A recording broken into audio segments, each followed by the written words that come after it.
Hare Krishna students and welcome again to Zenduka learning. आज का ये वीडियो बहुत ही शॉर्ट ड्यूरेशन का वीडियो है, बहुत ज्यादा समय आपका नहीं लिया जाएगा, लेकिन इसमें एक बहुत ही इंपॉर्टेंट क्वेश्चन का डाउट मैं सॉल्व करने वाला हूं। वो डाउट इसलिए आया है क्योंकि आईसीआई के स्टडी मटेरियल में उस क्वेश्चन के सॉल्यूशन का जो प्रेजेंटेशन है वो ठीक नहीं है, गलत है थोड़ा सा, और प्रेजेंटेशन की गलती है, और उसकी वजह से स्टूडेंट का जो कॉन्सेप्ट है वो बिगड़ रहा है, जिसमें एग्जाम में गलती होने के चांसेस बढ़ते हैं। तो ये डाउट यहाँ पे क्लियर करना बहुत जरूरी है।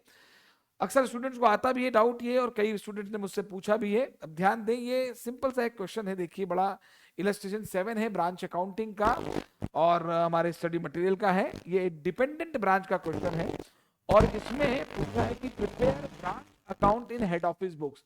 हेड ऑफिस की बुक्स में ब्रांच अकाउंट बनाना है, डिपेंडेंट ब्रांच का क्वेश्चन है, मतलब ये क्वेश्चन डेटर्स मेथड से सॉल्व करना है।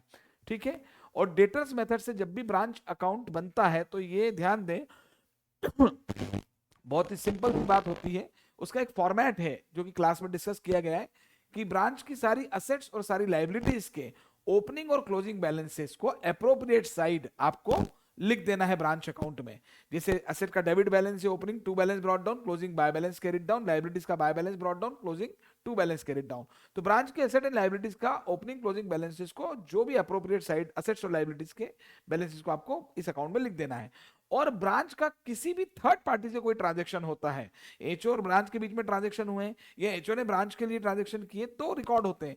ब्रांच का थर्ड पार्टी से ट्रांजेक्शन जो होता है वो डेटर्स मेथड में इस ब्रांच अकाउंट में रिकॉर्ड नहीं होता, और वैसे भी ये ब्रांच अकाउंट मेमोरेंडम बेसिस पे बनता है। तो यहां पर स्टूडेंट्स को जो डाउट आया है और वो ये है कि देखिए ध्यान दें, यहां पर इस सवाल में ब्रांच मैनेजर का कमीशन है। तो ब्रांच मैनेजर का कमीशन तो ब्रांच का ब्रांच मैनेजर के साथ ट्रांजैक्शन है, तो ये ब्रांच का थर्ड पार्टी से ट्रांजैक्शन है। तो स्टूडेंट का डाउट ये है कि सर ये यहां पर क्यों आया है, क्योंकि जब भी डेटर्स मेथड से डिपेंडेंट ब्रांच में ब्रांच अकाउंट बनता है जिससे ब्रांच का प्रॉफिट एंड लॉस निकाला जाता है, तो उस ब्रांच अकाउंट में ब्रांच के थर्ड पार्टी से किए गए ट्रांजैक्शन नहीं आते हैं, सेल्स भी नहीं आती है। तो यहां पर ये ब्रांच मैनेजर का कमीशन क्यों आया है, नहीं आना चाहिए। तो लॉजिकली ये बात बिल्कुल सही है कि इस अकाउंट में ये नहीं आना चाहिए, पर ये क्यों आया है इस बात को ध्यान से समझें। ये लिखने में थोड़ा सा प्रेजेंटेशन थोड़ा सा गलत ठीक नहीं है। यहाँ पर एक्चुअली क्या है, क्वेश्चन में लिखा है branch manager is entitled to commission. तो ब्रांच मैनेजर को हमको कमीशन देना है, तो एंट्री पास होगी। अगर एंट्री की बात करूं तो ब्रांच कमीशन मैनेजर का कमीशन एक्सपेंस है, डेबिट, और कमीशन देना बाकी है, तो आउटस्टैंडिंग कमीशन जो है वो लाइबिलिटी है। तो लाइबिलिटी क्रेडिट मतलब ईयर एंड पर ये ब्रांच मैनेजर का कमीशन देना बाकी, तो लाइबिलिटी है। तो ये यहाँ पर जो लिखा है टू ब्रांच मैनेजर कमीशन, ये इस तरीके से ना लिखकर लिखा होना चाहिए था। जैसे हम ओपनिंग असेट्स के बैलेंस देखिए यहाँ लिखें टू बैलेंस ब्रॉट डाउन, कोई असेट लाइबिलिटी होती तो बाय बैलेंस ब्रॉट डाउन लिखते हैं। ऐसे असेट्स का क्लोजिंग बैलेंस है बाय बैलेंस कैरिड डाउन, ये क्लोजिंग बैलेंसेस आए असेट्स के। ठीक है, तो वैसे ही यहां पर लाइबिलिटी का जो क्लोजिंग बैलेंस आएंगे तो वो आएंगे टू बैलेंस कैरिड डाउन। तो उस टू बैलेंस कैरिड डाउन में आउटस्टैंडिंग कमीशन आएगा मैनेजर का। ठीक है, ये 5303 आएगा जरूर। ठीक है ना।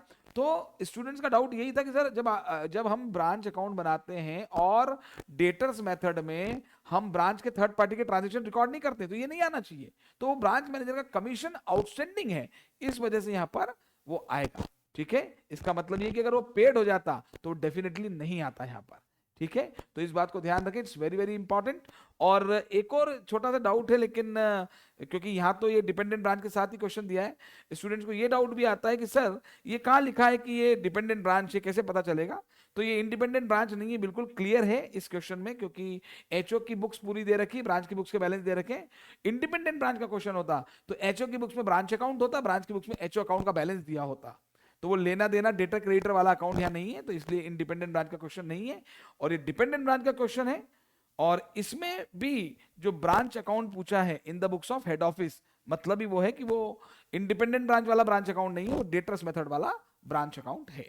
ठीक है, तो चलिए बिल्कुल ध्यान रखिए, जो मैंने आपको बताया इसको ध्यान रखिए, क्योंकि एग्जाम में कोई भी कॉन्सेप्ट बेस्ड क्वेश्चन आता है तो वहां याद रखेंगे कि वो आउटस्टैंडिंग कमीशन था, क्लोजिंग लाइबिलिटी थी, इसलिए ब्रांच मैनेजर का कमीशन इस अकाउंट में आया है। ठीक है, ओके, टाटा, बाय बाय।